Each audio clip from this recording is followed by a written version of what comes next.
estaba preocupando que no estén los archivos.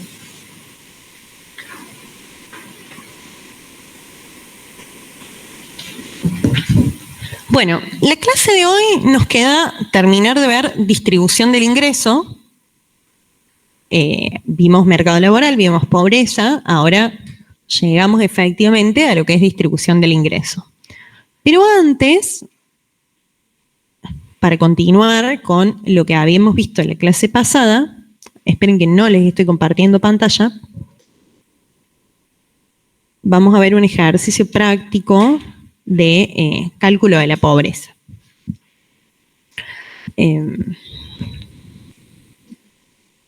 Aguárdenme.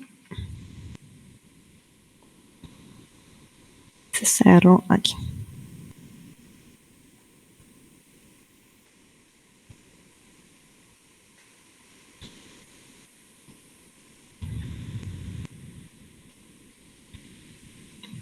Bueno, esperen que se me cierre las filminas. No sé por qué no está abriendo el archivo. Bueno, está bien, cerrar. Preguntarnos más tarde. Ahí está. Ahora, listo.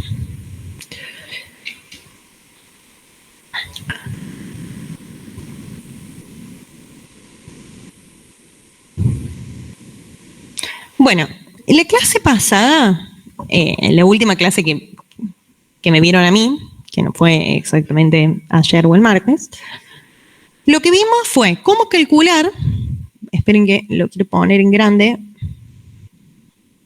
un poco trabado. Acá está. Vimos cómo calcular la tasa de pobreza. ¿Se acuerdan que era cantidad de pobres sobre población total? Era el indicador más usado, más sencillo. Vimos cómo calcular la brecha de pobreza, que de alguna manera medíamos cuánto le hacía falta a esas personas para salir de la condición de pobreza. Y esta era la fórmula que se usaban. O sea, el Z representa la línea de la pobreza y el ingreso de cada uno de los individuos con respecto a esa línea, sobre la línea, y luego al total de pobres, porque miren que deberíamos multiplicarlo por 1 sobre la cantidad de personas que participan de esta medición. Dijimos que había, de alguna manera, la forma más generalizada y más fácil de ver un índice de pobreza, era con la familia de los FGT, así se llaman, donde el FGT0, es decir, donde no, no es donde no está elevado, sino donde un determinado indicador lo elevas a 0, te anula un término, te termina arrojando la tasa de pobreza, tasa o incidencia. Cuando lo elevábamos por 1 a ese alfa, teníamos la brecha de pobreza, y cuando el alfa era igual a 2, teníamos la severidad o la profundidad de la pobreza. La severidad o la profundidad es el indicador más completo porque cumplía con todos los axiomas que habíamos visto. Esto de si un pobre le transfiere plata a otro pobre y la transferencia ocurrió de alguien que está más abajo en la distribución del ingreso, el único indicador que lo veía reflejado era este indicador de la severidad. También es como que pondera en mayor medida al más pobre. Bueno, aquí está, la profundidad y la severidad. Mismo que antes, pero bueno, el exponente en un caso es 1, aquí el alfa es 1, acá el alfa es 2. Entonces, lo que les traje acá es un ejemplito para que lo veamos. Acá está calculado en Excel, pero uno lo puede calcular manualmente. Ahora voy a achicarlo un poquitito, ahí está, para que vean también la línea. Acá tenemos en un escenario base 10 individuos, el individuo 1, el individuo 10, donde los ingresos de estas personas son los que vemos acá. El individuo 1 tiene 2 pesos, 2 millones, el valor que sea, pero junta ese monto. El individuo 2, 3, 4, 5, bueno, están ordenados. acá hay 2 individuos que tienen 9. Y la línea de pobreza, que la línea de pobreza se ha calculado como vimos la clase pasada, INDEC determina una canasta básica, la cuantifica, la expande con la inversa del coeficiente de Engel y queda ese umbral, de cuál es la línea, el umbral de la pobreza, y en este caso da 7,50.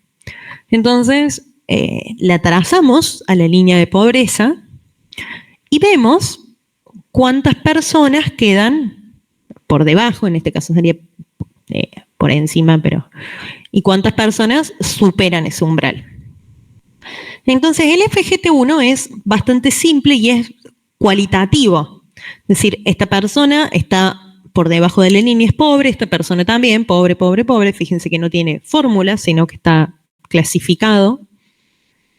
Y estas 4 personas, desde el 7 al 10, no son pobres porque sus ingresos son mayores a la línea de pobreza.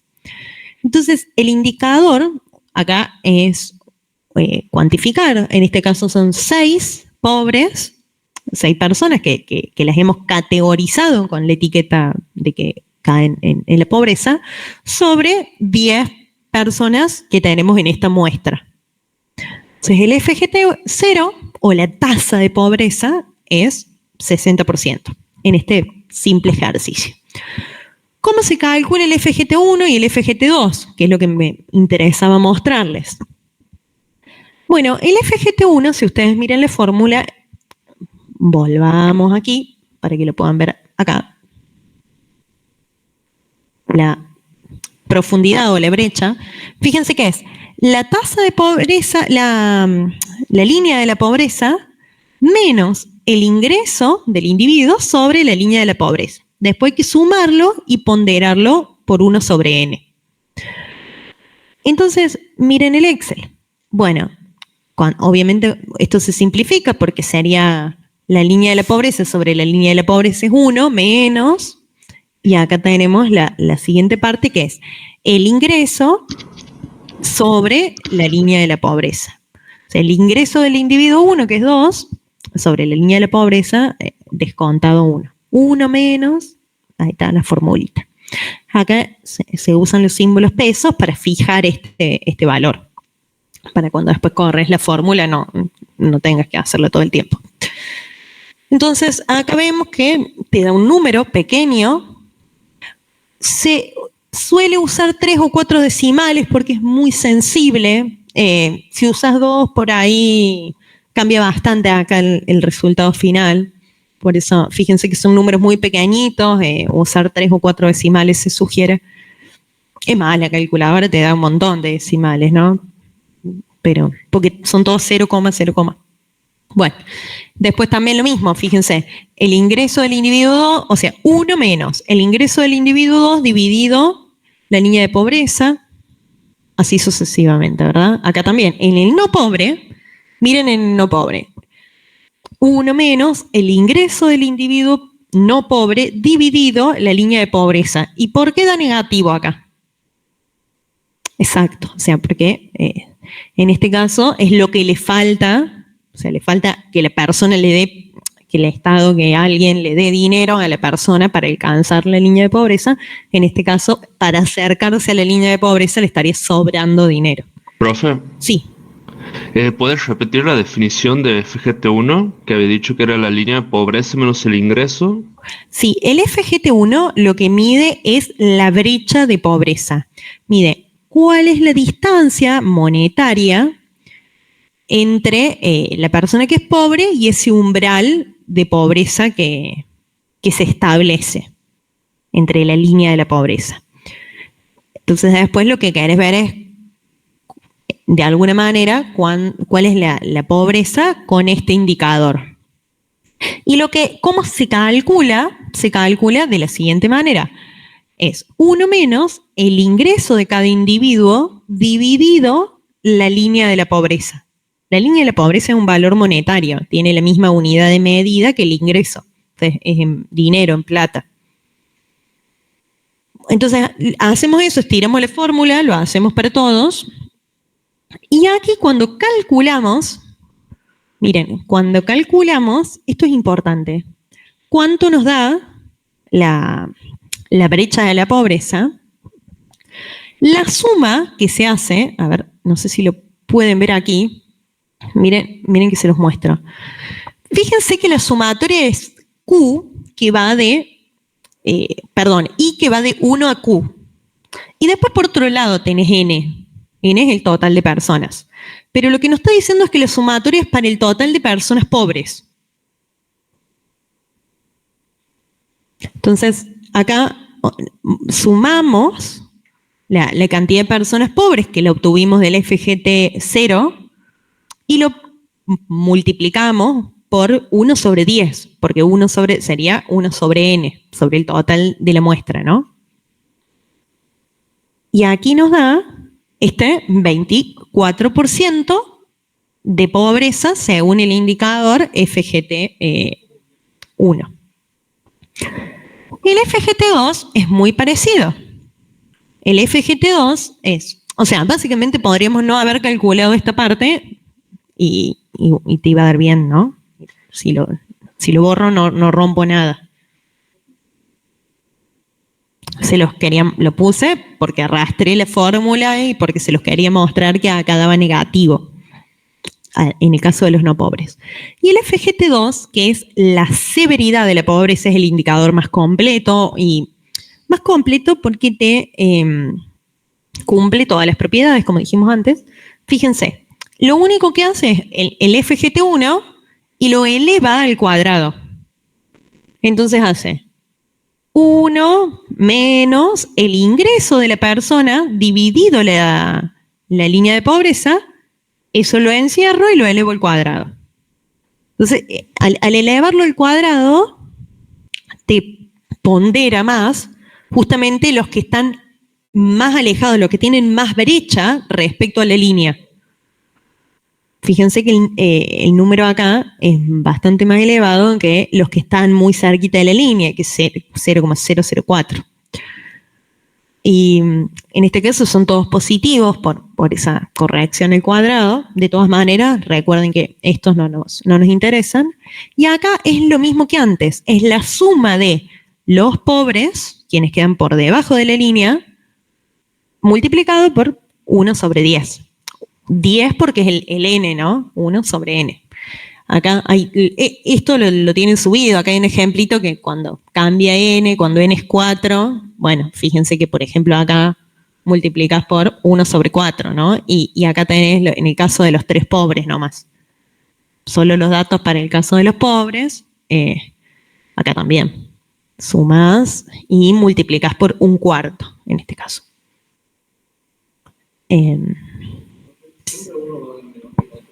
Sí.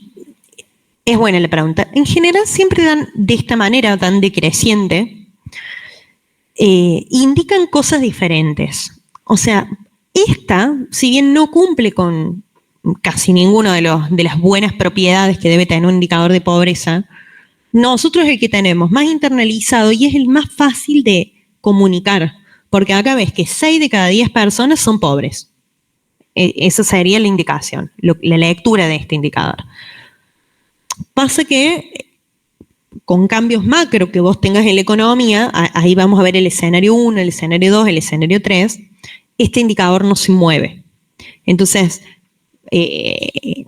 digamos, no te da ningún síntoma de que pueda haber algo que esté empeorando y quizás sí esté empeorando. O sea, en Argentina todo el tiempo pasa, porque vos ves en periodos, ves en 3, 4 años, la tasa de pobreza, ese indicador, la tasa, el FGT0, clavado, cuando, me acuerdo, muchos años estuvo en 25%, 22, 23, 25, 27. Bueno, era un nivel estable, pero adentro se estaba gestando, la tasa de indigencia iba creciendo muy fuerte, la tasa de pobreza en niños también. Había toda una descomposición interna, o sea, la calidad de la pobreza también importa. No es lo mismo tener muchos pobres al límite del umbral que con un poquito de esfuerzo lo sacas, que se van haciendo una pobreza estructural. Eso te lo capturan estos otros indicadores. Quizás hago mal en decir esto, pero los hacedores de políticas desconocen estos. O sea, se miran Y que la taza le dé más linda es una buena señal o un aliento electoral, digamos. Y estas son tremendas. Miren, bueno, acá está claro, se multiplica por 1/10, 1 sobre n, al término calculado para cada individuo pobre, tomando solo los pobres. Fíjense, ¿se acuerdan de este escenario, que es el escenario base, donde tenemos 10 individuos y los ingresos eran crecientes? 2, 3, 4, 5. Fijémonos qué pasa en un escenario 1, donde lo que marca en amarillo acá son las personas que cambian el ingreso. Hay una mejora en el ingreso de gente que no es pobre. En este caso, si ustedes se fijan, los indicadores de pobreza están exactamente calculados como antes. Acá el umbral, la línea de pobreza, un poquito más chiquito, la línea de pobreza sigue siendo 7,5. Entonces tenés 6 personas que son pobres, 4 que no. Mejoró el ingreso de estas. Antes eran 8, 9, ahora todos tienen 10. Pero fíjense que los indicadores de pobreza siguen siendo iguales. 60, 24%, 12,7. 60, 24, 12,7. Está bien. ¿Qué es lo que va a pasar acá? No lo vamos a ver reflejado en el indicador de pobreza, a esta mejora en los ingresos de una parte, pero sí lo vamos a ver reflejado en los indicadores de desigualdad, que ahí vamos a ver cuáles son los de desigualdad. Acá vas a ver un Gini más alto, por ejemplo. Entonces, el nuevo corolario es, bueno, no solo hace falta mirar los indicadores de pobreza completos, sino también los de desigualdad de la mano. Porque si no miras todas las cartas, es muy difícil tomar buenas decisiones.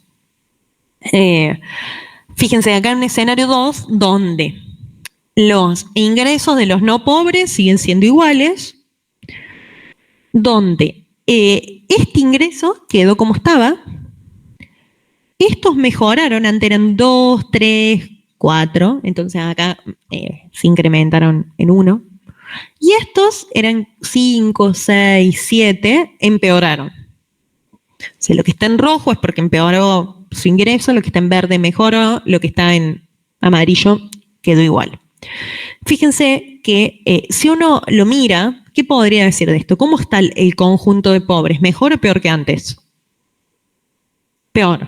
Claramente está peor, porque si bien estos tienen un poquitito más, a todos los tenés más lejos de la línea de la pobreza. Antes acá tenías 1,7. La tasa de pobreza no te lo captura a este empeoramiento que hubo, este deterioro. Fíjense el FGT1, lo mismo, ingreso 1 menos el ingreso dividido la línea de la pobreza, así sucesivamente. Perdón. Cuando llegamos acá abajo, sumamos los que hayan tenido categorías de etiqueta de pobre y lo multiplicamos por 1 sobre n. Lo mismo para el FGT2, pero elevando, acá se podría haber hecho, lo hice así, pero podría haber hecho el resultado del FGT1 elevado al cuadrado, es lo mismo. Digo, para más rápido en la calculadora, ¿no? Y miren qué pasó. Acá 29,3 y 14,5. 24 y 12. En este caso, ambos te lo detectaron. O sea, ambos se elevaron. En los indicadores de pobreza, en estos, ¿no? En los FGT, ya les voy a mostrar unos datos, no es tan significativo el nivel, sino la tendencia, si empeoraron o mejoraron. En este caso, si aumentó el número, empeoró, pasó de 24 a 29 y acá pasó de 12,7 a 15, creo que era, ¿no? 14,5. Y el escenario 3, miren el escenario 3. Respecto del base siempre, ¿no? El escenario base daba 60, 24 y 12. El escenario 3, hay los más pobres se vuelven aún más pobres. Entonces, como que caen en una indigencia muy profunda. Y acá hay 2 que mejoraron el ingreso. Los que están en amarillo permanecen igual que antes. Fíjense que este cambio compensatorio, porque acá es como que se transfirió un peso, este ganaba 2. Este le transfirió un peso a este que ganaba 6 y este que ganaba 3 le transfirió 2 pesos acá. O sea, lo que sumaron y restaron en este caso está arbitrariamente compensado. Fíjense que la brecha de la pobreza no cambia. Sin embargo, la situación es peor que antes, porque tenés gente que está aún más profundo, gente que no come, que quizás antes comía. Por eso acá te logra demostrar que este indicador, y tenés como más gente que está cerquita de la línea de la pobreza por salir, y otra gente que está muy profundo. Un indicador de desigualdad sí te lograría capturar esto, porque hay más desigualdad entre los pobres. La brecha de la pobreza no te lo captura, el de severidad sí te lo captura. Fíjense que el de severidad te da 17 cuando al comienzo te daba 12,7, porque pondera más al que menos tiene. Bueno, esto era para... Acá está comparado el escenario, los 3 escenarios. No, acá no me acuerdo para qué había hecho esto. Ah, sí, pero 60-40... No, esto es todo el escenario 1, 60-24, 12.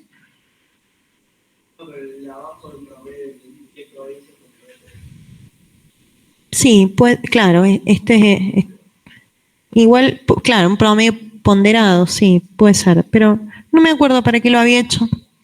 Puede ser que,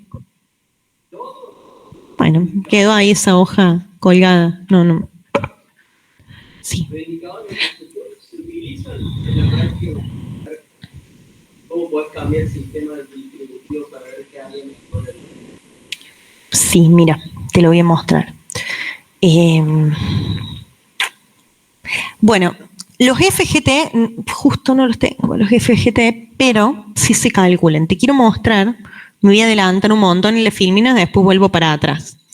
Lo que íbamos a ver hoy son los de desigualdad. Al igual que de pobreza hay un montón, los de desigualdad son muchos más. Pobreza tenés 3, los que acabamos de ver. Ahí les quería mostrar la evidencia. Qué mal que anda el mouse. Es más, puse unos datos nuevos. No sé, ustedes no lo ven, encima está bastante...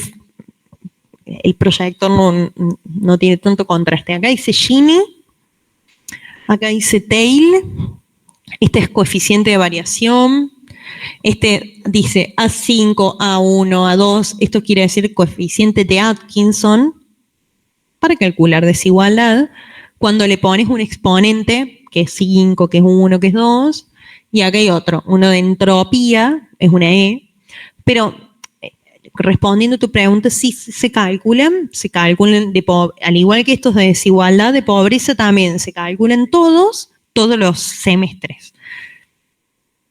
Después se usa el de la incidencia, pero bueno, a ver, quien recomienda política pública debería tener toda la caja de herramientas y conocerlos a todos y poderlos comparar.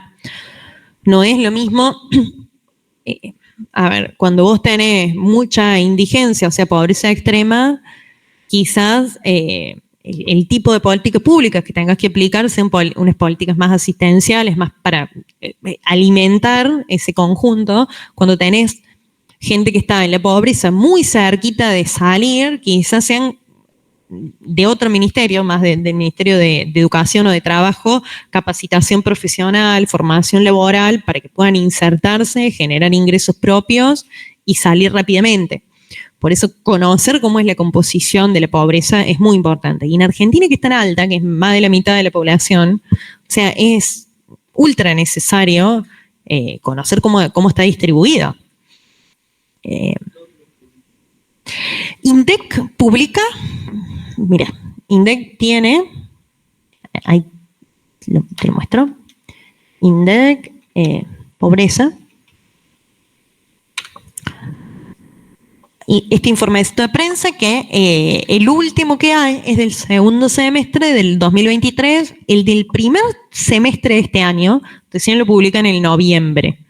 tiene mucho delay, pero hay, bueno, ¿para qué? Está bastante feo le pongo un grande para que el mouse no nos acompañe mucho. Pero ven, por ejemplo, acá pueden ver un poquito mejor. Estos son el total expandido de la encuesta permanente de hogares, casi 30 millones de personas, pero en Argentina somos 47, entonces lo que tenemos que terminar haciendo es aplicar estas tasas que están en los globitos a los 47 millones para tener una cifra del total, no de un total parcial, un total urbano. Por ejemplo, mira, a ver, ahí te muestro hay unas tablas más abajo. Acá está la pobreza, la indigencia en hogares, en personas. Ya te muestro a dónde estaba la brecha. Acá aparece, por ejemplo, la brecha. Fíjate la brecha. Uy, se ve muy pequeño. Para. Los que están viendo del otro lado quizás lo vean un poquito más grande. Ay, qué mal que anda el mouse. Pone nervioso. Fíjense, acá aparece la brecha promedio. Es 39%, mientras la pobreza está un poco más alta. El mismo INDEC te calcula acá también te dice cuánto es la brecha monetaria, miren. Está bien, son datos del año pasado y la nominalidad, la verdad que uno pierde referencia, pero eran 135.000 pesos, casi 136.000 pesos que habría que darle en promedio a cada hogar de los hogares pobres para que dejara de serlo. O sea, realmente no parece mucho con toda la plata que gasta el Estado en asistencia social, en los distintos niveles, ¿no? A nivel nacional, provincial, municipal. Bueno, acá está. No, el INDEC no te publica el FGT2, pero el FGT2, que es la severidad, te lo publica, por ejemplo, el CEDLAS, que es donde le mostraba los datos, que es el instituto de investigación que tiene la Universidad de La Plata, la Universidad de Ciencias Económicas. Tiene un instituto de investigación muy bueno, exclusivamente en los temas de pobreza y distribución del ingreso. Bien, ahora siguiendo con la programación de la clase, terminemos de ver distribución del ingreso.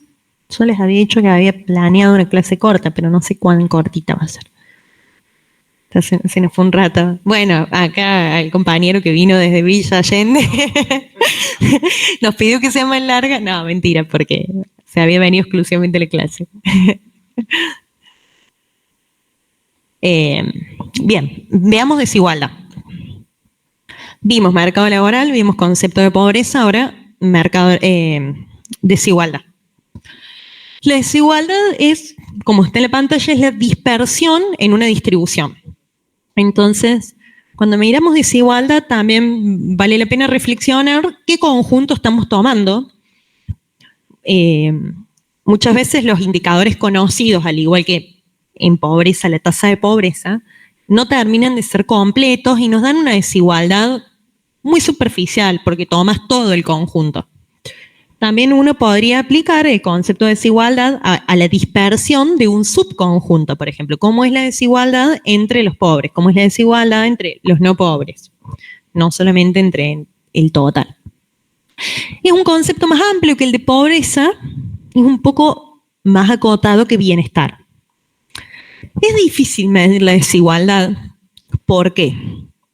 Porque el concepto más estricto que lo mide por ingresos, desigualdad por ingresos, básicamente la dispersión en la distribución del ingreso, puede no reflejar, todos estos conceptos apuntan a lograr reflejar el bienestar, esa función de utilidad que veíamos en microeconomía, y es tan subjetiva la función de utilidad o el bienestar de una persona que no hay muchos indicadores que logren capturar el bienestar.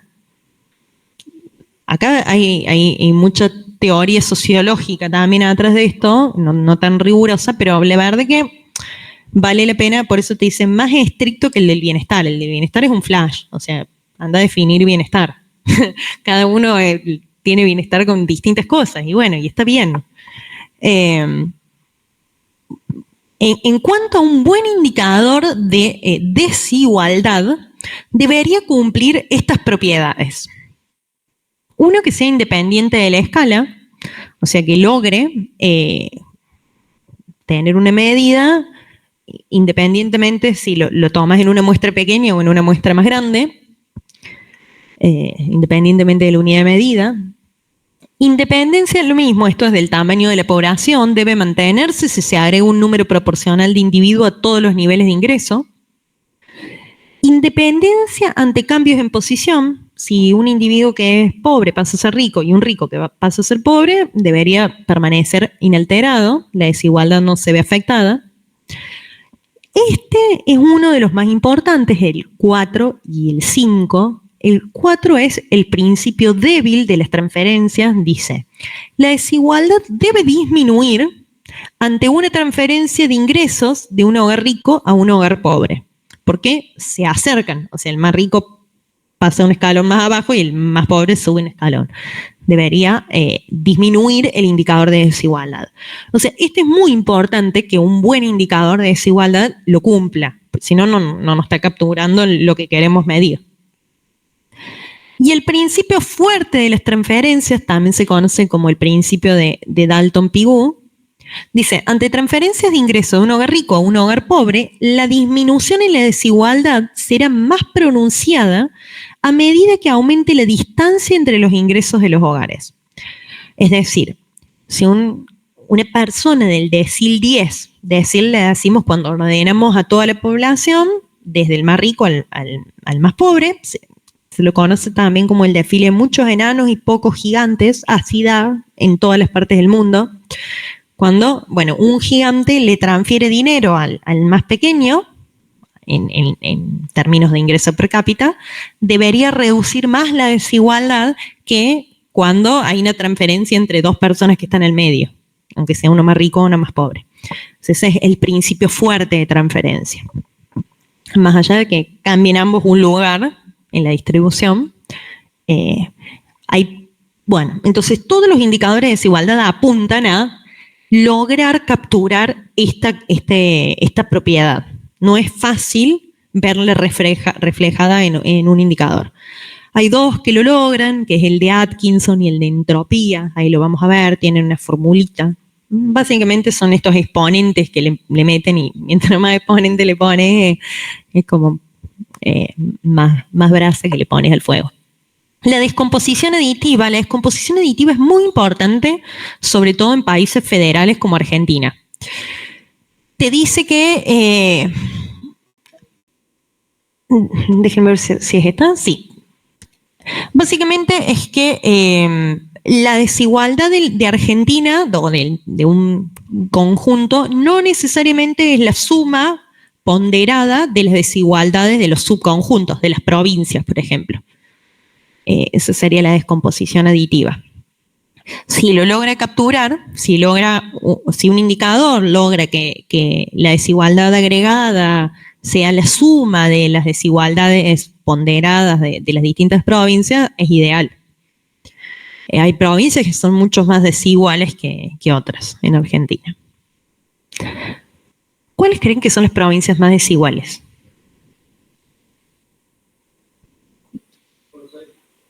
Sí, son las del centro. Porque en el norte tenés más homogeneidad, tenés desigualdad, tenés extremos, pero tenés mucha gente parecida. Por ejemplo, en Resistencia, la tasa de pobreza de 80%. Tenés el 80% de la gente está como en el mismo estrato. Las provincias del centro, Córdoba, Buenos Aires, Santa Fe, o sea, la región centro entera, es donde la desigualdad es más alta. Tenés muchos más contrastes. Dato de color. Rango del índice. Bueno, generalmente oscila entre 0 y 1. 0 es máxima igualdad, somos todos iguales. 1 es máxima desigualdad. Los tipos de indicadores, acá aparecen las distintas formulitas.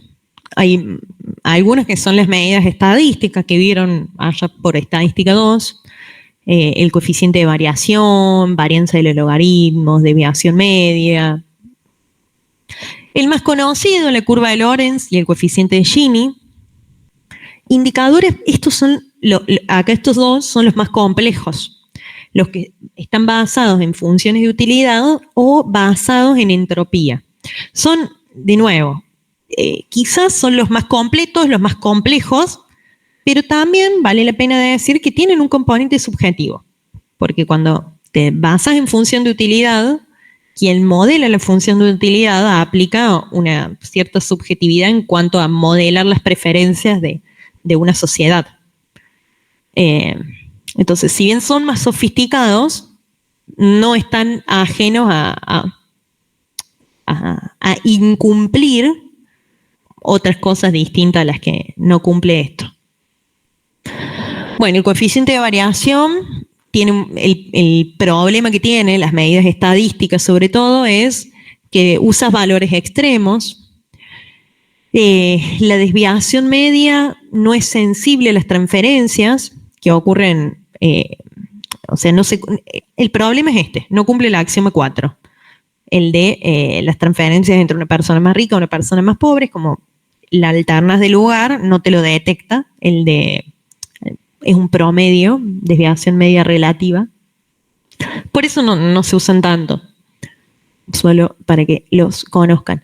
La varianza, el coeficiente de variación, acá la varianza satisface, la varianza es una medida de dispersión, o sea, logra capturar la desigualdad porque captura la dispersión de ingresos, pero como depende del ingreso medio, mientras más alto sea el ingreso, mayor será la desigualdad. Entonces acá en realidad también tenés un problema. Acá hay un problema de dependencia de la media, tiene limitaciones, acá lo pueden ir viendo, después se lo dejo que los lean.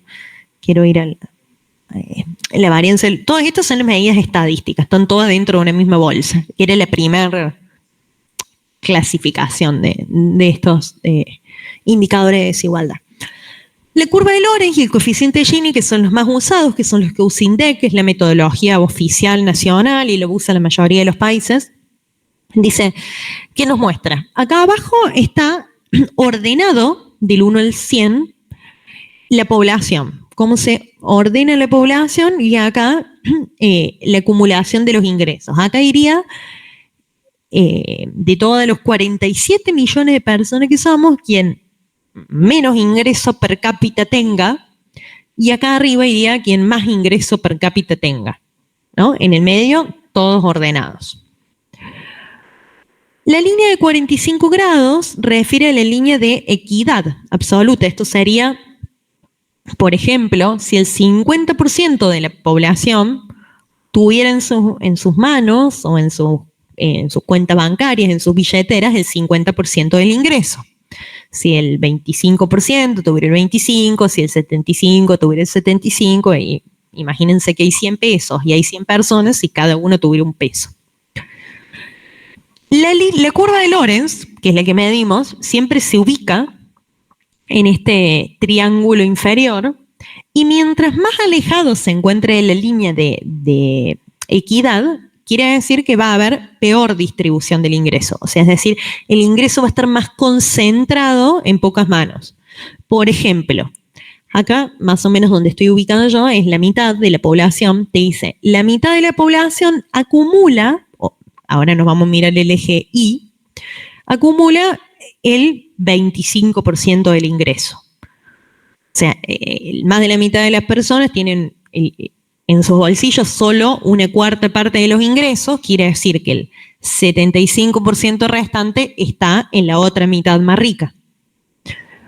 Acá, ya cuando estamos en el extremo, vas a tener que el 90% de la población tiene casi todo el dinero, sí. Pero lo importante es acá intermedio, sí. Profe, perdón. ¿La población cómo se ordena? ¿De menor a mayor o de mayor a menor? De menor a mayor. O sea, acá se llama el desfile de muchos enanos y pocos gigantes. O sea, se ordena del que menos dinero tiene, así lo llama la literatura, del que menos dinero tiene al más rico. O sea, Bien. bien en sentido ascendente. Bien, gracias. Entonces acá ahora empieza, para calcular el coeficiente de Gini, lo importante es el área que hay entre la curva de Lorenz y la línea de equidistribución y lo que está por debajo de la curva de Lorenz. Miren, acá es cuando se comparan dos curvas de Lorenz, de dos provincias, de dos países, de dos... es posible hacer inferencia y tener conclusiones cuando no se cortan, cuando son así. Acá podemos decir que B es más desigual que A. Pero acá no podemos decir nada. El indicador no nos sirve.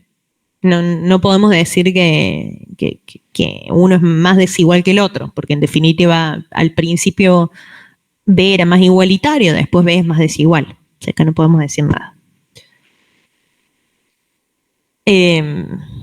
Esto lo paso un poquito. Bueno, el coeficiente de Gini es ponerle un valor numérico a lo que la curva de Lorenz te muestra de manera gráfica. Y el coeficiente de Gini toma como insumo la curva de Lorenz y te dice, es un cociente entre el área que está entre la curva de Lorenz y la línea de equidistribución, o sea, esa M, dividido todo el área del triángulo. Es decir, ¿cuánto representa la desigualdad en el total de la distribución del ingreso? Y el valor que te va a dar está entre 0 y 1. Obviamente cuando esta línea azul esté muy cerquita de este vértice, te va a dar 1, porque el área casi es igual. O sea, el área de desigualdad respecto al área total. En cambio, cuando esto esté muy cerquita de acá, te va a dar un valor muy pequeñito, dividido un área grande, te va a dar más cercano a 0, quiere decir que hay poca desigualdad. Y acá aparecen también bastantes juicios de valor. Juicios de valor y criterios. A ver, ninguno está mal en el sentido de... o sea, todo lo que es distribución del ingreso es un plano bastante polémico y quizás hasta ideologizado, podría decir.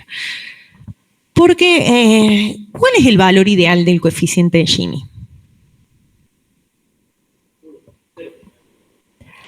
Sí, es que, claro, porque en 0 todos seríamos iguales, y en 0 también le quita el esfuerzo o el mérito.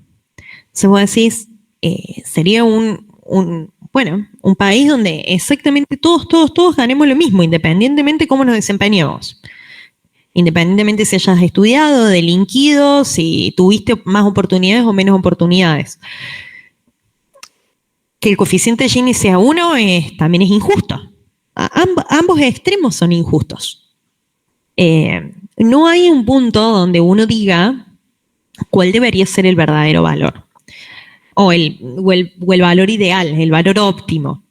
Sí sabemos que sí podemos, en realidad la respuesta es, no hay que mirarlo aisladamente, lo debemos mirar junto con la tasa de pobreza, lo debemos mirar junto con los indicadores del mercado laboral, con los indicadores fiscales. Entonces, cuando el resto de la economía o el resto de los indicadores económicos están en un cierto óptimo o en un equilibrio y para la propia nación hallemos un piso estable, deberíamos intentar sostenerlo o en todo caso, cuando vemos que se empieza a aumentar la desigualdad, intentar revertirla cuando empieza a contraerse también. Generar incentivos para que retorne a su tasa natural, digámosle. Al igual que hay una tasa natural de desempleo, también hay una tasa natural de desigualdad. En Argentina hoy, y es alarmante, Argentina es muy... oscila demasiado y eso es peligroso, sí.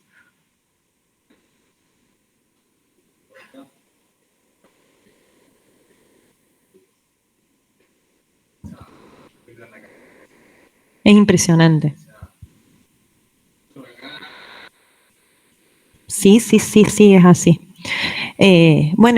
Vos pensás que tenés provincias donde el 80% de las familias, de los hogares, están bajo la línea de la pobreza. Provincias enteras.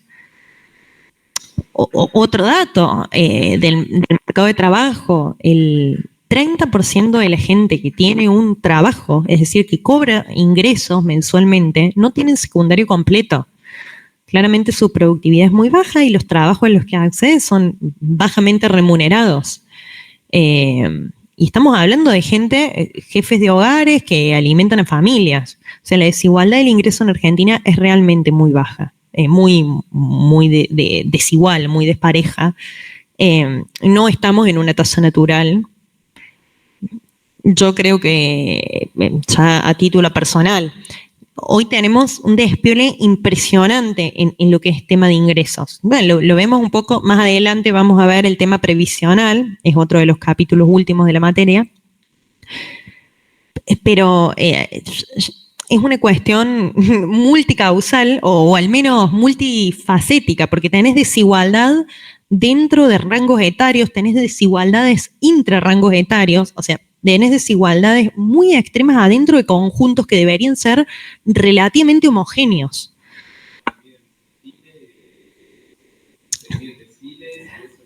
Pero aún así, por ejemplo, dentro del conjunto de trabajadores, cuando vimos en esta misma filmina el árbol del mercado laboral, ya ahí te da una idea de la gran dispersión de ingresos que se pueden obtener del mercado de trabajo. Después tenés desde ingresos totalmente insuficientes, hoy tenemos muchos trabajadores pobres, un fenómeno bastante novedoso en Argentina. Antes no tenías gente que trabajaba y era pobre. Después, adentro del conjunto de jubilados, gente de la tercera edad, que hasta no hace muchos años tenían una cobertura, o se sigue habiendo una cobertura del 95%, del total de personas adultas mayores, el 95% cobran una jubilación, pensión o alguna asistencia. También tenés una dispersión enorme en términos de ingresos. Hoy tenés muchísimos jubilados pobres. Para mí es el indicador más alarmante. Es más, yo que sigo hace muchos años las estadísticas, es la tasa que más viene creciendo, de todas. A mí no me asombraba cómo crecía el empleo público, sí me asombraba cómo crecía la pobreza entre adultos mayores. Y no es de hoy, ni del año pasado, ni de hace 5 años. En los últimos 20 años es impresionante cómo viene creciendo. La de niños es 60% estructural. Problema grave de Argentina, es tremendo. Pero bueno, la desigualdad es fenomenal y es muy difícil de abordar porque no está claramente, no tenés una concentración entre gente rica y gente pobre. Tenés una clase media que quedó desfasada de pares que quedaron del otro lado. No, los números son duros de ver. Sí.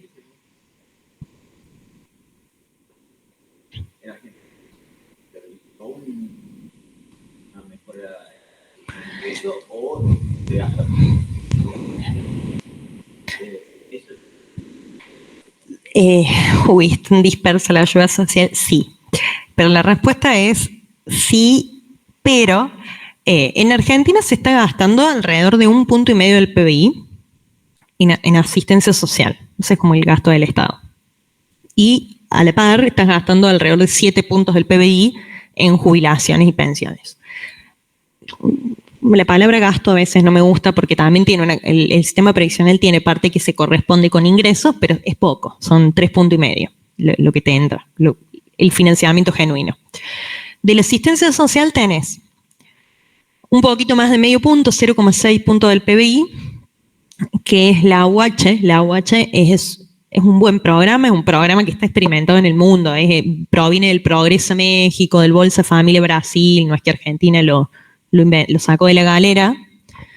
Es una transferencia monetaria condicionada, niños. Si no tuviera el programa, la cifra de pobreza infantil sería escandalosa. Es poca guita, pero que te hace la diferencia. Tiene muchas evaluaciones de impacto. Yo hice mi tesis de la carrera sobre una evaluación chiquita de impacto de la UH. Y la verdad que, bueno, es un buen programa. A ver, después tenés un programa como el Potenciar Trabajo, que ahora se llama Volver al Empleo, que se gasta 0,4% del PBI, o sea, la otra parte, que es un programa que no te mueve el amperímetro, un programa en realidad que se usa políticamente. Yo he hecho estimaciones de un modelito Probit, de cuál es la probabilidad que la gente que participa del programa con determinadas características, mayormente mujeres jóvenes, sin instrucción, con hijos a cargo, etcétera, etcétera, etcétera, sin el programa consiguen un puesto de empleo, es nulo o muy baja. O sea, no más del 10% en un conjunto reducido del millón de beneficiarios que están. Entonces ahí tenés una asistencia social mal diseñada, porque se lo estás dando como una transferencia y cuando se lo quitas, le quitas todas las herramientas. No, la verdad es que la asistencia social se usó políticamente en Argentina, no se usó con el fin de mitigar o mejorar los indicadores de distribución del ingreso. Excepto este programa que sí funcionó bien, se sostuvo distintas gestiones de gobierno y se ha reforzado. La UH sí funciona. Igual tiene muchos errores la UH. Tiene el error, el tipo 1 y tipo 2 que ven en estadística 2, de gente que está erróneamente incluida y gente que está erróneamente excluida. O sea, vos tenés en un rincón de la Argentina donde no llega la oficina de ANSES, gente que necesitaría la asistencia y no le tiene. Y después, por mal cruce de base de datos, alguien que vive en la urbe y tiene un trabajo informal, pero un trabajo decente, con una casa, vivienda y demás, que sí lo percibe. Entonces, también tiene otros problemas. Pero bueno, son pocos casos. Son n igual a 1, el grueso sí ha funcionado.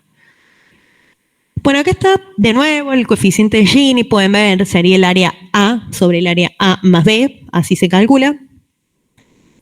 Y acá aparecen los otros indicadores, la tercera y la cuarta categoría, que son los más complejos, que son indicadores basados en funciones de utilidad. ¿Cuál es el problema acá? Son estos indicadores de Dalton. ¿Se acuerdan que había uno de el axioma 5, que era el axioma de las transferencias fuertes, que le dijimos que se llamaba también de Dalton-Pigou? Si una persona muy, muy, muy rica le transfiere dinero a una persona muy, muy pobre, el indicador debería reducirse más de que si una persona de clase media le transfiere a otra que está un poquito más abajo de sí. Bueno, Dalton tiene mucha evidencia es como uno de los exponentes en desigualdad. Pero bueno, acá el problema es esto, es cómo medimos el bienestar, cómo diseñamos esta función de utilidad, no deja de ser subjetivo de alguna manera. La limitación, bueno, acá es que tiene poca utilidad práctica también, porque no es tan fácil diseñarla. Ojo, ahora con toda la huella digital electrónica que dejamos todos, y la Big Data y todo el avance tecnológico, es mucho más fácil llegar a buenas funciones de utilidad, ¿no? De todas maneras, no logran unir dos bases de datos para ver a quién está en la UH y segmentar bien. O sea, esto estamos hablando de ciencia ficción todavía, pero no, el Estado tiene muy, muy, muy mala modernización institucional.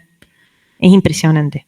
Y también después hay quintitas, es como que son todos enlatados y las distintas dependencias no se comparten la información que tienen. Entonces no logran cruzar bases de datos para ver si, esto se escucha un poco mal, para ver si se le está dando bien la asistencia o no le corresponde. Bueno, acá este otro, que es el de Atkinson, usa, esto está bueno que después lo vean del libro, yo les dejé acá el libro, usa algo que se llama ingreso igualmente distribuido. Básicamente es una curva de indiferencia y te dice, te podés mantener en esa utilidad, en esa curva de indiferencia, pero en un punto donde te proporcione la misma utilidad, pero que el ingreso esté mejor distribuido. Que en otro, ¿se acuerdan la curva de indiferencia? Donde tenía, bueno, te mantenía sobre la misma, pero cambiaba en otra pendiente. Aquí está. No es neutral, cualquier medida de desigualdad implica un juicio de valor sobre la función de utilidad, incorpora criterios subjetivos. Profe, sí. Una pregunta. ¿Por qué se hace 1 menos algo? O sea, ¿ese 1 representa como el 100%? ¿O? Exacto, sí. Esto sería como el 100%, y en este caso, fíjate, si esto te da 30%, acá está la interpretación del índice. Si te da 0,30 o 0,3 o 30%, te dice que se necesita 70% del nivel de ingresos para alcanzar el mismo nivel de utilidad. Es decir, habría que aumentar un 70% el ingreso existente para mejorar la distribución del ingreso y llegar a ese ingreso igualmente distribuido. Es muchísimo, 0,70. Bien, ahí está, profe, gracias. Y después aparece, fíjense que es el mismo que antes, con este ingreso igualmente distribuido, pero Atkinson acá le pone 1 menos E. 1 menos E es una aversión a la desigualdad. O sea, si la desigualdad no te importa nada, puede ser que esto sea 0, justamente, el E es 0, entonces te queda elevado a la 1, o sea, no te afecta, te queda el Atkinson que vimos anteriormente, pero en la medida que esto sería el equivalente a la severidad de la pobreza, ¿no? Acá sería como la severidad de la desigualdad. En la medida que la desigualdad sí te interese o el indicador lo quiera capturar, este epsilon va a tender a un número más grande y aumenta la importancia de los más pobres. Ahí les muestro cómo da. Y estos de entropía, que el más conocido es el de Tail, los de entropía son los más completos porque en definitiva asigna una mayor importancia a los ingresos más bajos y lo que hace es usar los logaritmos de los ingresos. Estos no se los voy a mostrar cómo se calculan, le voy a mostrar los resultados porque es un chino cómo se calculan, tenés que hacer una fórmula, ya lo tenés que procesar, o sea, no es con el Excel simplemente, pero bueno, fíjense que el de Tail es el mejor porque cumple todo. El axioma fuerte, el axioma de la descomposición aditiva, es decir, es el que te da la suma de las desigualdades de las provincias, te da la desigualdad de la nación acá. Y el axioma fuerte también, es el más completo. Profe, ¿cumplen esos dos o todos? No, cumple todos, pero estos dos es el único que los cumple. Bueno, este es el índice de Tail generalizado. Nunca lo usas así, después terminas poniendo 2 códigos y pones Tail y te lo hace solo. Levantas la base de datos, esa es la realidad. Aquí están las conclusiones de lo que veíamos y le muestro los resultados. Esta es la desigualdad en América Latina. Acá están puestos como porcentaje, pero en realidad el índice de Gini aparece como 0,5, 0,4. Acá está como puesto como el 40%. En América Latina, fíjense, la desigualdad ha caído mucho, o sea, se ha mejorado en términos de equidad. Es algo positivo. Fíjense que no, está buena el remate acá. Uno de los compañeros quien dijo que 0 era favorable antes, ahora dice que ahora depende, y está muy bien, el depende es de economistas. No, pero tener un 53% de desigualdad era alto.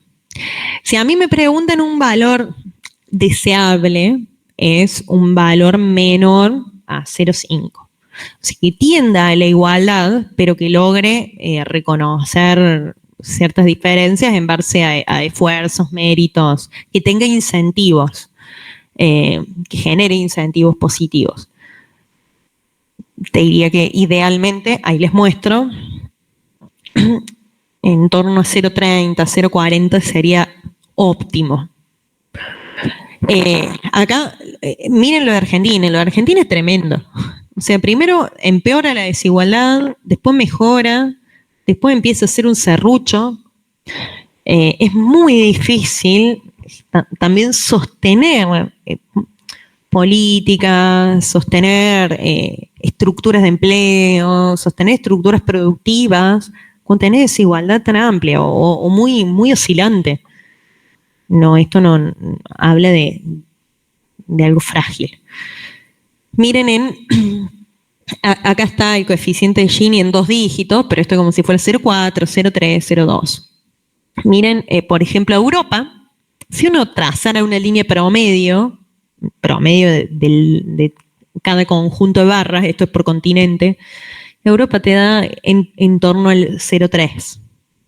Y ya un continente maduro, con una estructura poblacional demográficamente adulta, es bastante estable, su 0,3. Bueno, discutible, seguramente tiene otras cuestiones, pero a nivel de desigualdad han mantenido el estatus en el tiempo. Después, miren África, ¿no? África es una locura. África, la desigualdad es inmensa. ¿Tenés Profe. Sí. Y más o menos, ¿entre cuánto suele variar el coeficiente de Gini en un país más o menos normal, digamos? Porque veo que ahí en el gráfico del de la Argentina en los últimos años varía como que más o menos entre 0,40, 0,43 y no me da la impresión que puede parecer tanto, pero a lo mejor sí. Sí, no, un país con poca pobreza, porque también la desigualdad va de la mano con la pobreza, está en orden del 0,30, 0,33, sería un tercio. Claro, pero oscila entre ahí, 0,30, Sí, 0,33. sí, ese sería un nivel. Y aún así, que requiere atención toda la gente que te queda del otro lado de la línea de pobreza, pero es un nivel manejable. Ya cuando tenés 0,50, tenés un problema grande. Porque te estás habiendo muchas señales de alerta que mucha gente necesita atención. Gracias, profe. Sí. No, en realidad, no, está bien lo que decís, porque vos, no, pará, vuelvo al Gini.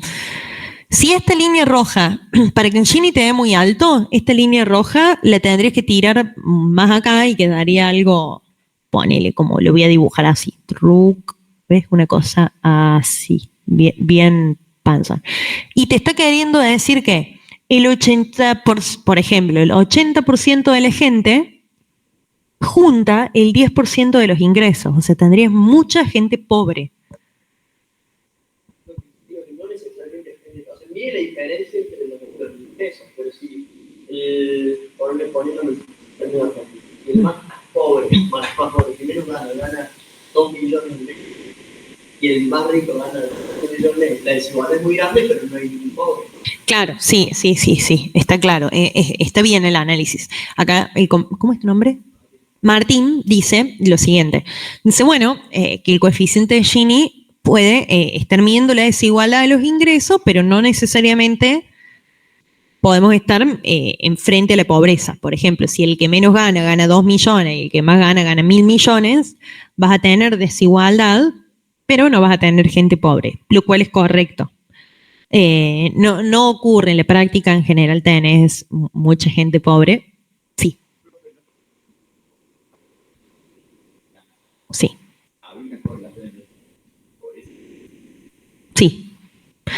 Sí, por eso te digo, o sea, tenés que mirar los dos indicadores juntos, no son independientes. Respondiendo un poco a lo de Martín, o sea, si el Gini te da muy alto y la pobreza te da baja, fabuloso, estás en una panacea, pero si la pobreza te da alta y el Gini te da alta, estás en un problema tremendo. Bueno, en definitiva, un poco las conclusiones van en esta línea. Fíjense que a pesar de ser extensamente usado, el Gini tiene algunas características que limitan, o sea, que tienen problemas. No satisface este axioma fuerte, no satisface la descomposición aditiva, esto de que la desigualdad de las provincias sea la misma que la nacional. No es claro cuando las curvas de Lorenz se cruzan, por ejemplo, dos curvas de Lorenz de provincias. Y tiene algunos problemas más, pero dentro de los que hay es el mejor. Fíjense acá, les puse lo último que tiene Cedlas, que Cedlas es quien hace el soporte al Banco Mundial de las estadísticas argentinas. Y fíjense que pone Gini, el Taylor, el coeficiente de variación, los Atkinson y el de entropía. Y como va dando, el Gini es lo mismo que Public Index, estos son otros. Y acá lo que vemos de nuevo son las tendencias, porque son bien distintos en cifras, pero vemos si empeora la desigualdad del ingreso o no. Miren, por ejemplo, yo he actualizado esto. Otro que se usa mucho en Argentina, que no es tan frecuente en la literatura, pero INDEC lo publica y, bueno, quienes estudiamos esto también lo usamos mucho, incluso más que el Gini. Es esto de la brecha de ingresos. Se calcula cuántas veces el decil más rico, el 10%, el ingreso del 10% más rico supera el ingreso del 10% más pobre. Lo podés medir en la mediana o en el promedio. O sea, el promedio de los ingresos del decil contra el promedio de los ingresos del otro decil, o el que está al 50% del decil 10 respecto al 50% del decil 1. Miren acá. Esto está actualizado hasta la última medición de INDEC, lo actualicé hoy. Profe, perdón. Sí. ¿Es, digamos, los más ricos sobre los más pobres o los más pobres sobre los... Los más pobres sobre los más ricos. Ah, bien. O sea... No, perdón. Digamos, el más rico sobre el más pobre. ¿Cuántas veces? ¿Y eso qué interpretación tiene? Porque, digamos, si fuese el más pobre sobre el más rico, yo lo pensaría como cuántas veces entra el salario del más pobre dentro del más rico. ¿Puede ser? Bueno, en realidad termina siendo más o menos lo mismo, porque fíjate que es la mediana del decil 10 dividido la mediana del decil 1. Es cuántas veces es el salario del más rico respecto del más pobre. Acá te da 19 veces. Si el más pobre cobra 100.000, no sé, 10.000 pesos, el más rico cobra 10.000 por 19. Ah, ahí está. Gracias. Fíjense que la mayor desigualdad se dio en el segundo trimestre de la pandemia, cuando había un confinamiento extremo, bueno, ahí en marzo, abril, mayo del 2020. Y ahora... si bien está en valores históricos, pero ha aumentado un poquito, bastante, al menos en el primer trimestre, fue un trimestre con mucha inflación, el primer trimestre de este año, y acá no se nota tanto, pero miren cuando lo haces el promedio de lo que cobra el decil 10 con respecto de lo que cobra el promedio del decil 1, ahí sí, la desigualdad también te da bien alta. Lo que es un síntoma de que la pobreza, cuando se publique el dato de pobreza, la pobreza va a dar alto. O sea, por ahora no tenés ningún dato de INDEC hasta noviembre que te hable del primer semestre. Lo único que tenés es esto de desigualdad. Sí. Sí, porque... lo que pasa es que en 2 trimestres, claro, el aguinaldo, el decil 10, tenés mucha gente asalariada que cobra aguinaldo, entonces se aleja más del informal que no te cobra aguinaldo.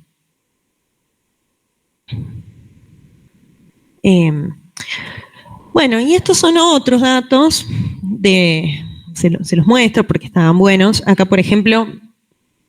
sobre todo que es un poco lo que hablamos hoy, es el porcentaje de ingresos laborales y no laborales por decil. O sea, del total de los ingresos que cobran las familias, un 70%, o sea, 7 de cada 10 pesos provienen del mundo del trabajo. Y hay otros 3 pesos que provienen de otras fuentes. Cuando uno lo abre por decil de ingresos, acá es un poquito más chico, es en el decil 10, un cuarto de los ingresos no provienen del mundo laboral, generalmente vienen de rentas, de arrendamiento de propiedades, de capital y demás. Pero acá, fíjense, esto no era el mejor momento porque justo en la pandemia, pero acá suele ser 50-50, 60-40. Muchos de los ingresos provienen de ayuda social, en definitiva. O sea, porque acá no es de rentas, sino que hay menos de la mitad de los ingresos provienen del mundo del trabajo y el resto de sus ingresos. Esto es sobre una composición del 100%, ¿no? Obviamente el total de lo que junta esto, a su vez, está alejado unas 15 veces de lo que gana esto al mismo tiempo, ¿no? Bueno, acá en cuanto habían caído, y fíjense que siempre son mucho más propensos cuando tenemos un ciclo económico en Argentina, una inestabilidad macro, los ingresos de los deciles más bajos son los más golpeados, o sea, son los que menos ganan, y a su vez los primeros que golpean, miren la caída acá había sido también fenomenal, se había reducido casi a la mitad. Entonces, cuando pasa esto, automáticamente pasan a la pobreza o a la profundidad de la pobreza, a la severidad de la pobreza. Bueno, este era otro dato. Y acá lo último tiene las fuentes de info, si quieren explorarlas. Fíjense que INDEC tiene, bueno, una pestaña en todo lo que es la parte de mercado laboral, lo pueden sacar de acá, de INDEC, de Ministerio de Trabajo, de la encuesta permanente de hogares, de datos económicos, de ANSES. Lo que es informalidad, también está el CEDLAC, que es el CEDLAC, el Instituto de La Plata. Y pobreza básicamente es INDEC. El mejor libro y la mejor bibliografía para estos temas es este libro que antes no estaba disponible online, así que se los puse hoy porque no hace mucho lo han cargado. Lo cargaron porque sacaron otro. Pero bueno, el que en algún momento quiera seguir o profundizar estos temas en su vida laboral, este libro de Gasparini, Sikowitz y Sos Escudero es como la Biblia. Son 800 y pico de páginas que además tiene código de programación en el medio. Te explica todo, súper didáctico, súper pedagógico, y después te dice cómo hacerlo, cómo calcular la pobreza en Stata. Pobreza y todos los indicadores. Bueno, eso es todo por ahora. Nos vemos la semana que viene en la jornada de finanzas. Profe. Vengan, sí. Perdón que te corte. Decime. ¿Me podrías explicar cómo interpretas el decil 1 y el decil 10? Digamos, sé lo que son, pero no sé cómo interpretarlos económicamente. Sí, el decil, o sea, para calcular los deciles, quintiles, percentiles, independientemente de la palabra, uno tiene que ordenar a la población desde el más pobre al más rico, y después partís en partes iguales, en 10 partes iguales. Entonces, todos los que te quedan adentro del primer decil es el 10% más pobre de la distribución del ingreso. Y el que te quede en el decil 10 es el 10% más rico de la distribución del ingreso. Uno también podría partir en 5 partes, que son los quintiles. Se escucha mucho el tema quintiles. Entonces, los ordenás, los pones así en filas y partís en 5 partes iguales y vas a tener el quintil 1 es el 20% más pobre, el quintil 5 es el 20% más rico. Podés partirlo en 100 y te quedan percentiles. O sea, el 1% más pobre, el 1% más rico. ¿Se entendió? Sí, profe, gracias. Yo me estaba confundiendo porque pensé que era acumulativo. No es acumulativo. No es acumulativo. Son como estratos. Son como islitas. Islitas que tienen la misma cantidad de gente. Ahí está, gracias. Hay mucha dependencia entre igualdad y pobreza. Está esa, no sé si hay algún estudio que explique si hay mucha. Sí, hay mucha dependencia y sí, hay muchos estudios. Sí, cuando aumenta la desigualdad, aumenta la pobreza. Hay una colinealidad, de hecho, o sea, bicausal, no sé. No hay el huevo y la gallina.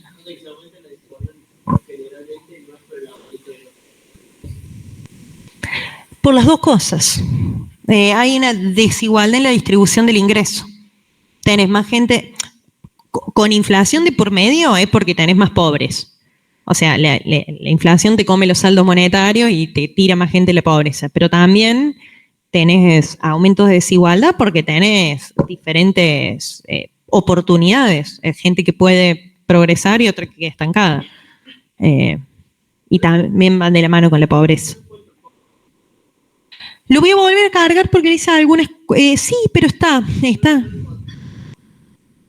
En la unidad 3 está, estoy segura, dice Laura. Sí, es el mismo. Sí. Dice 3 puntos, distribución del ingreso, Laura. Creo que dice así. Ese es el nombre. Era del 2023. Lo voy a pisar. Le puse 2 estadísticas nuevas. O sea, no tiene muchos cambios. O sea, el estructural, la parte conceptual está la misma.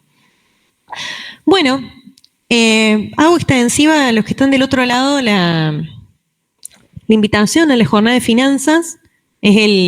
Arranca el miércoles que viene, lo abre Arriazu. Muy bueno para escucharlo, generalmente tiene un buen panel, siempre la jornada de finanzas públicas. Interesante para saber qué es lo recomendable, si se debe salir del cepo, cuándo, cómo, dónde. Es muy monetarista Arriazu. ¿Qué? ¿A qué hora? No lo tengo claro todavía. Y eso que estoy en la comisión organizadora. Es el miércoles generalmente al mediodía, a las 11 de la mañana. No necesariamente los alumnos no tienen costo, digamos, de que ingresen a los paneles y demás. Profe, ¿y esos son ahí en la Facu? Sí, es acá, en el aula P. La apertura es acá en el aula P y después hay, para inscribirse y tener certificado, sí tiene un costo porque también puedes participar de los lunch y esas cosas. Pero hay aulitas temáticas donde la gente presenta papers y se comentan los papers. Y después tenés paneles, que los paneles sí son abiertos y públicos, así que apenas tengamos el programa se los mando por anuncios del aula virtual. Porque los paneles también están buenos, son paneles relacionados a la materia, a finanzas públicas, de hecho, jornadas de finanzas públicas.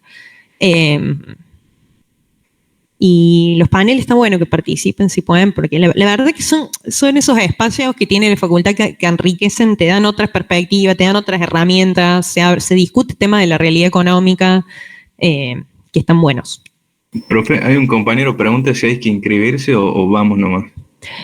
No hace falta inscribirse, o sea, solamente se inscriben y pagan la inscripción quienes quieran el certificado, pero pueden venir y escuchar los paneles y la charla de apertura sin inscribirse. Así que vengan, participen todos, la verdad que están muy buenos. Para mí hay 2 jornadas a lo que refiere al mundillo de los economistas que son buenas. Una es esta, y siempre tiene sede Córdoba, y la otra es la AEP, que es la Asociación Argentina de Economía Política, que va rotando de sede. El año pasado fue en Mendoza, este año es en Salta, hace 3 o 4 años fue en Córdoba. También están buenas. O sea, sean buenos paneles, buenos papers, están buenos. Los invito también a que se sumen. Pueden participar como ayudantes, alumnos en algún paper y de paso van. Bueno, este año ya cerró, pero el año que viene. Bueno, nos vemos. Que tengan buena semana la que viene. Descansen o si rinden. Y éxitos mañana. No sé qué materia rinden. Econometría, bueno, éxitos en econometría. Nos vemos. Chau. Chao, profe, buen fin de... Chau, nos vemos. Hola. Dime.